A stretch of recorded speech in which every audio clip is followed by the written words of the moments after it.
Peace be upon you. You're watching a video from Yaqeen Institute for Youth Conversation in collab with sawajhub.com. ബിസ്മില്ലാ വൽഹംദുലില്ലാ വലാ ഇലാഹ ഇല്ലല്ലാഹു വല്ലാഹു അക്ബർ അസ്തഗ്ഫിറുല്ലാഹ്. പ്രിയ ദീനി സഹോദരങ്ങളെ, അസ്സലാമു അലൈക്കും വറഹ്മത്തുള്ളാഹി വബറകാതുഹു.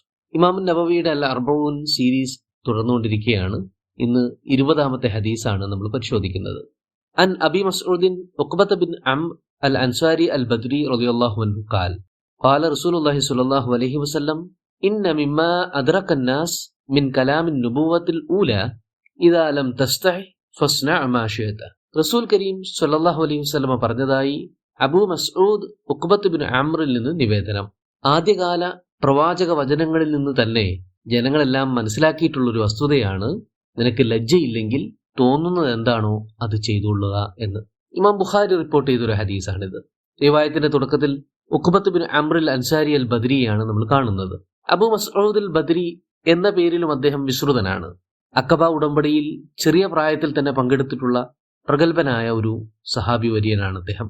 ബദറിലായിരുന്നു താമസം എന്നതുകൊണ്ടാണ് പേരിന്റെ കൂടെ അൽ ബദ്രി എന്ന് നമ്മൾ കാണുന്നത്. മിക്കവാറും ഉലമാക്കളും മുഹദ്ദീസുകളും ഒക്കെ പറയുന്നത് അദ്ദേഹം പക്ഷേ ബദർ യുദ്ധത്തിൽ പങ്കെടുത്തിരുന്നില്ല എന്നതാണ്. എങ്കിലും ഉഹദ് മുതൽക്കുള്ള എല്ലാ യുദ്ധത്തിലും അദ്ദേഹത്തിന് ഭാഗവാക്കാകാൻ കഴിഞ്ഞിട്ടുമുണ്ട്. എന്തുകൊണ്ടായിരിക്കാം ബദറിൽ തന്നെയാണ് താമസം എന്നിരിക്കെയും ബദർ യുദ്ധത്തിൽ അദ്ദേഹം പങ്കെടുക്കാതിരുന്നത് എന്നൊരു ചോദ്യം നമുക്കുണ്ടാകാം. കാരണം അതിനും വർഷങ്ങൾക്ക് മുമ്പ് തന്റെ വിശ്വാസം പ്രഖ്യാപിച്ച ഒരാളായിരുന്നല്ലോ അദ്ദേഹം. മാത്രവുമല്ല, അഖബ ഉടമ്പടിയിലെ സുപ്രധാനമായ ഒരു കരാർ റസൂൽ കരീം സ്വല്ലല്ലാഹു അലൈഹി വസല്ലമയ്ക്ക് വേണ്ടി ജീവൻ പണയം വെച്ചും സംരക്ഷണ കവചമൊരുക്കും എന്നതാണ്. എന്നിട്ടും എന്തുകൊണ്ട് അദ്ദേഹം ബദറിൽ ഉണ്ടായില്ല? പ്രധാനമായും ഒരുപക്ഷെ 2 കാരണങ്ങൾ ഇതിന്റെ പിന്നാമ്പുറത്തുണ്ടാകാം. ഒന്ന്, വളരെ വേഗത്തിലും രഹസ്യാത്മകമായും സജ്ജീകരിക്കപ്പെട്ട ഒരു സൈനിക ദളവുമായിട്ടാണ് റസൂൽ കരീം സ്വല്ലല്ലാഹു അലൈഹി വസല്ലമ മദീനയിൽ നിന്നും പുറപ്പെട്ടത്.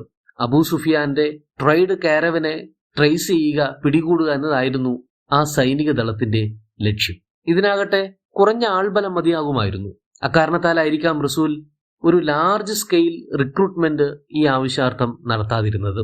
എന്ന് മാത്രമല്ല, പാതി ദൂരം പിന്നിട്ടതിന് ശേഷമാണ് എന്താണ് ഈ യാത്രയുടെ, ഈ ദൗത്യത്തിന്റെ ലക്ഷ്യം എന്ന കാര്യം റസൂൽ വെളിപ്പെടുത്തിയിട്ട് പോലും ഉണ്ടായിരുന്നുള്ളൂ. അതുകൊണ്ടായിരിക്കാം ബദറിൽ താമസിക്കുന്ന അബൂ മസ്ഊദിന് ഇതിൽ പങ്കെടുക്കാൻ അവസരം കിട്ടാഞ്ഞത്. രണ്ടാമതൊരു കാരണം, അഖബയിൽ വെച്ച് നടന്ന ഉടമ്പടി പ്രകാരം റസൂലിനും സ്വല്ലല്ലാഹു അലൈഹി വസല്ലം കൂട്ടർക്കും പുറത്തു നിന്ന് വല്ല ആക്രമണവും ഉണ്ടായാൽ അതിനെ പ്രതിരോധിക്കുമെന്നതായിരുന്നു അൻസാരികൾ ചെയ്ത ശബ്ദം. ബദറാകട്ടെ ഒരു പ്രതിരോധ നീക്കമായിരുന്നില്ല, മറിച്ച് അതൊരു കടന്നാക്രമണമായിരുന്നു.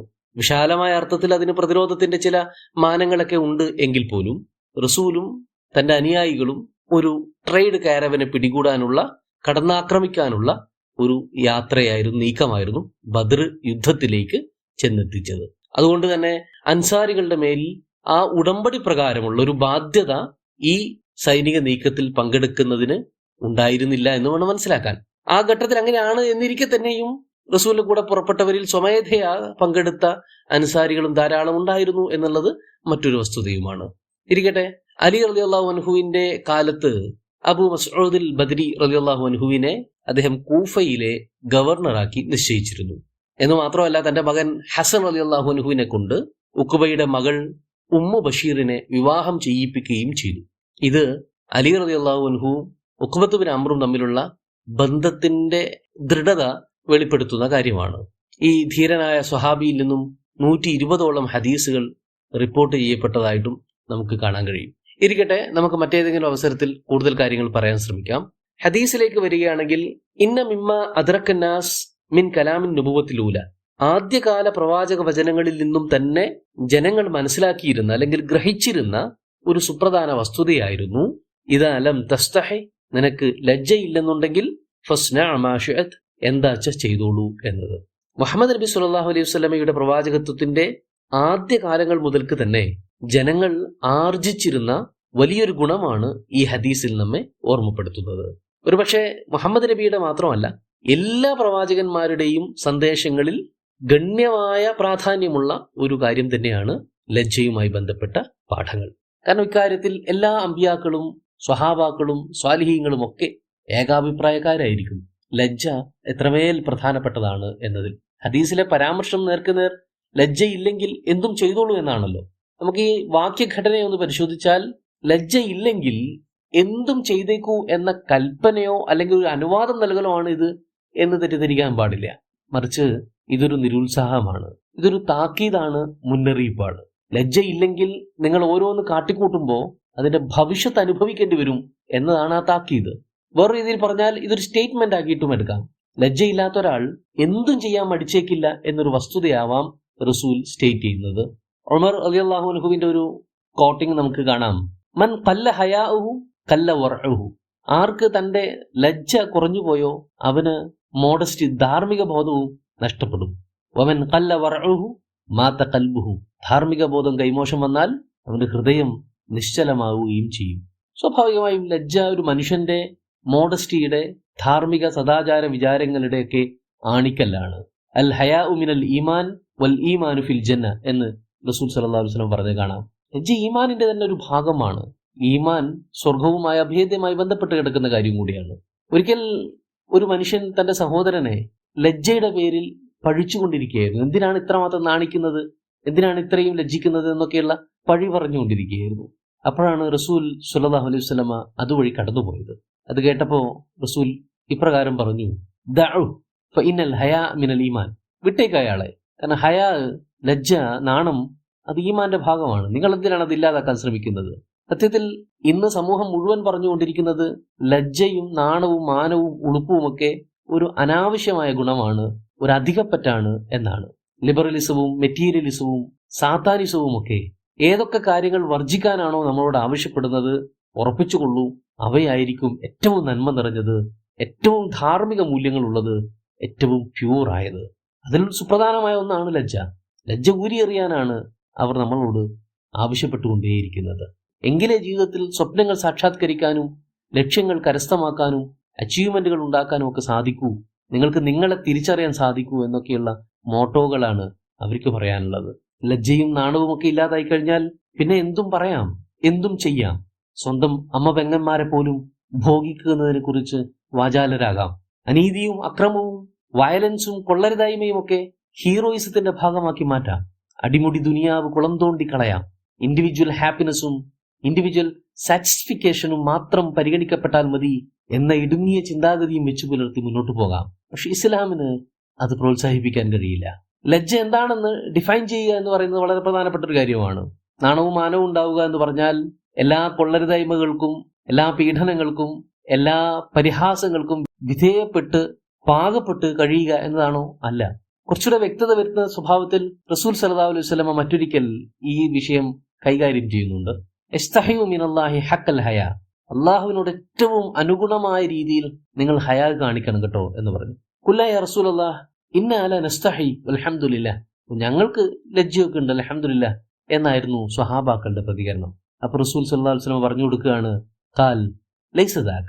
അതല്ല, നിങ്ങൾ ഈ പറഞ്ഞതല്ല ഞാൻ ഉദ്ദേശിക്കുന്നത്. വലാകിന്നൽ ഇസ്തിഹിയാഉ മിനല്ലാഹി ഹഖൽ ഹയാ. അള്ളാഹുവിനോട് വേണ്ടും വിധം ലജ്ജ കാണിക്കുക എന്ന് പറഞ്ഞുകൊണ്ട് ഉദ്ദേശിക്കുന്നത് അൻ തഹ്ഫൽ റഅസ് വമാ വഅ. തലയും തലയിലുള്ളതുമൊക്കെ സൂക്ഷിക്കുക എന്നതാണ്. തല എന്ന് പറയുന്നത് കണ്ണും കാതും തലച്ചോറും ഉൾപ്പെടെ വളരെ പ്രധാനപ്പെട്ട ഭാഗങ്ങൾ ഉൾക്കൊള്ളുന്ന ഒരു ശരീരാവയവമാണ്. അവിടെ നിന്ന് ഉത്ഭവിക്കുന്ന എല്ലാ വികാര വിചാരങ്ങളെയും കൺട്രോൾ ചെയ്യുക, നിയന്ത്രിക്കുക എന്നതാണ് അപ്പറഞ്ഞതിനർത്ഥം. വതഹ്ഫൽ അൽ ബത്ന വമാ ഹവ. വയറും അതുൾക്കൊള്ളുന്ന ഭാഗങ്ങളും സൂക്ഷിക്കുക എന്നതാണ്. അഥവാ ആസ്വാദനങ്ങൾ, സമ്പാദ്യങ്ങൾ, ആഹാരങ്ങൾ മാത്രമല്ല, മനുഷ്യന്റെ എല്ലാ ഭോഗ ആസ്വാദനങ്ങളെയും ശ്രദ്ധിക്കുക, നിയന്ത്രിക്കുക എന്നതാണ്. വതതദക്കറൽ മൗത വൽ ബില. മരണത്തെയും മരണാനന്തരത്തെയും ആലോചിച്ചു കൊണ്ടേയിരിക്കുക എന്നതാണ്. വമൻ അറാദൽ ആഖിറ തറക സീനത ദുനിയ. ആഖിറത്തിനെ ആഗ്രഹിക്കുന്നവൻ ദുനിയാവിലെ സൗന്ദര്യഭ്രമങ്ങളെ ഉപേക്ഷിക്കുക തന്നെ വേണം. ഫമൻ ഫഅല ദാലിക്. ഇപ്രകാരമൊക്കെ ഒരാൾക്ക് ചെയ്യാൻ പറ്റുമെങ്കിൽ ഫഖദ് ഇസ്തഹിയാ മിനല്ലാഹി ഹഖൽ ഹയാ. അതാണ് അള്ളാഹുവിനോട് വേണ്ടും വിധം ലജ്ജ കാണിക്കുക എന്ന് പറയുന്നുകൊണ്ട് അർത്ഥമാക്കുന്നത്. നോക്കൂ, ഈ വിധം ലജ്ജയെ മനസ്സിലാക്കുകയും അതിനനുസരിച്ച് പെരുമാറാൻ, ജീവിക്കാൻ സാധിക്കുകയും വേണ്ടതുണ്ട്. ആ ഒരു തിരിച്ചറിവിന്റെ തലം ഒരുപക്ഷെ എത്ര വലിയ തെമ്മാടിയായ, ധിക്കാരിയായ, ദൈവനിഷേധിയായ മനുഷ്യന്റെ പക്കലും അവശേഷിക്കുന്നുണ്ടായേക്കാം. അതിനൊരു ഉദാഹരണമാണ് അബൂ സുഫിയാൻ. റസൂലിന്റെ ഏറ്റവും കടുത്ത ശത്രുവും വിരോധിയുമായ ഒരു മനുഷ്യൻ. ആ ശത്രുതയുടെ പീക്കിൽ നിൽക്കുമ്പോൾ ഷാമിൽ വെച്ച് ഹെർക്കുലിസ് രാജാവ് അബൂ സുഫിയാനെ വിളിപ്പിക്കുന്നുണ്ട്. റസൂൽ സല്ലല്ലാഹു അലൈഹി വസല്ലമയുടെ സന്ദേശം കിട്ടിയതിനെ തുടർന്ന് അതിന്റെ ബാക്ക്ഗ്രൗണ്ടുകൾ അന്വേഷിക്കാൻ വേണ്ടിയിട്ടാണ് ഒരു അറബിയായ മനുഷ്യനെ കൊണ്ടുവരാൻ രാജാവ് ആവശ്യപ്പെടുന്നത്. അതുപ്രകാരം അബൂ സുഫിയാൻ രാജാവിന്റെ മുന്നിൽ സന്നിഹിതനായി. മുഹമ്മദ് റസൂലിനെ കുറിച്ച് സ്വല്ലല്ലാഹു അലൈഹി വസല്ലം ഹിർക്കൽ ഒരുപാട് കാര്യങ്ങൾ ചോദിക്കുന്നു. അതിനെല്ലാം വള്ളിപുള്ളി തെറ്റാതെ അബൂ സുഫിയാൻ മറുപടി പറയുകയും ചെയ്യുന്നു. ഒരുപക്ഷെ നമ്മൾ പോലും അത്ഭുതപ്പെട്ടേക്കാം, അബൂ സുഫിയാനെ പോലുള്ള ഒരാൾ, ഇത്രയധികം ശത്രുത വെച്ച് പുലർത്തുന്ന ഒരാളെ കുറിച്ച് എന്തിനാണ് ഇത്രമാത്രം സത്യസന്ധമായ മറുപടികൾ പറയുന്നത് എന്ന്. ഇതിനെക്കുറിച്ച് പിന്നീട് അബൂ സുഫിയാൻ തന്നെ പരിതപിക്കുന്നത് നമുക്ക് കാണാം. ലൗലൽ ഹയാഉ മിൻ അൻ യുസിറു അലയ്യ കദിബൻ, എന്റെ ലജ്ജ ഞാനൊരു കള്ളനാണല്ലോ, നുണയനാണല്ലോ എന്ന് ആരോപിക്കുമായിരുന്നില്ലെങ്കിൽ ലകദബ്തു അലൈഹി, ഞാൻ മുഹമ്മദിനെ കുറിച്ച് സ്വല്ലല്ലാഹു അലൈഹി വസല്ലം ഒരുപാട് നുണകൾ പറഞ്ഞേനെ എന്ന്. അഥവാ അയാൾക്ക് അയാളുടെ മനസാക്ഷിയെ ബോധ്യപ്പെടുത്തേണ്ടതുണ്ടായിരുന്നു. ഉള്ളിന്റെ ഉള്ളിൽ താനൊരു കള്ളനാണ്, നുണയനാണ്, വഞ്ചകനാണ്, ആത്മദ്രോഹിയാണ് എന്ന വിമർശനം ഉയരുമല്ലോ എന്ന് ഭയന്നിട്ട് മാത്രമാണ് അബൂ സുഫിയാൻ എന്ത് ചെയ്യുന്നത്, സത്യസന്ധമായ മറുപടികൾ മാത്രം പറയുന്നത്. അയാളുടെ ഉള്ളകത്ത് ലജ്ജ എന്ന് പറയുന്ന ഒരു ഗുണം ശേഷിക്കുണ്ടായിരുന്നു. ഒരുപക്ഷെ ഇത്തരം സൽഗുണങ്ങളുടെ നേർത്ത ഭാവങ്ങൾ അദ്ദേഹത്തിന്റെ ഹൃദയത്തിൽ അവശേഷിക്കുന്നുണ്ടായിരിക്കാം പിൽക്കാലത്ത് ഇസ്ലാം സ്വീകരിക്കാൻ അദ്ദേഹത്തിന് സാധിച്ചത്. ഇരിക്കട്ടെ, ലജ്ജയെക്കുറിച്ച് വേറെ രീതിയിൽ പറഞ്ഞാൽ അവസരവും സാഹചര്യവും സന്ദർഭവും മനസ്സിലാക്കിക്കൊണ്ട് പെരുമാറാൻ സാധിക്കുന്ന ഒരു സിദ്ധിക്കാണ് ലജ്ജ എന്ന് പറയുന്നത്. വീടിനകത്തുന്ന പോലെ ക്ലാസ് റൂമുകളിലകത്തുന്ന പോലെ ലൈബ്രറിയിലും, അതുപോലെ തെരുവുകളിലും, അതുപോലെ പാർലമെന്റിലും, അതുപോലെ യുദ്ധരംഗങ്ങളിലും ഒരുപോലെയല്ല പെരുമാറേണ്ടത് എന്ന് നമുക്കറിയാം. ഓരോ ഇടങ്ങളിലും അതർഹിക്കുന്ന, അത് താല്പര്യപ്പെടുന്ന, ആവശ്യപ്പെടുന്ന വിധം പെരുമാറാൻ, സംസാരിക്കാൻ, ചിന്തിക്കാൻ, ഇടപഴകാൻ ഒക്കെ സാധിക്കേണ്ടതുണ്ട്. ലജ്ജ ഒരിക്കലും മനുഷ്യനെ അപായപ്പെടുത്തുകയോ നഷ്ടത്തിലാക്കുകയോ ചെയ്യുകയില്ല. അങ്ങനെ സ്വയം നഷ്ടകാരിയായി തീരാൻ നാം തിരഞ്ഞെടുക്കുന്ന ഒരു കുറുക്കു വഴിയാണ് ലജ്ജ എങ്കിൽ അതല്ല ഇസ്ലാം താല്പര്യപ്പെടുന്ന, പരിചയപ്പെടുത്തുന്ന ലജ്ജ എന്ന് പ്രത്യേകം തിരിച്ചറിയേണ്ടതുണ്ട്. സമയദൈർഘ്യം ഭയന്നുകൊണ്ട് ഞാൻ ഇതിവിടെ അവസാനിപ്പിക്കുകയാണ്. ഇൻഷാ അല്ലാഹ് അടുത്ത ഹദീസുമായി നമുക്ക് മറ്റൊരു സന്ദർഭത്തിൽ കാണാം. അസ്സലാമു അലൈക്കും വറഹ്മത്തുള്ളാഹി വബറകാതുഹു.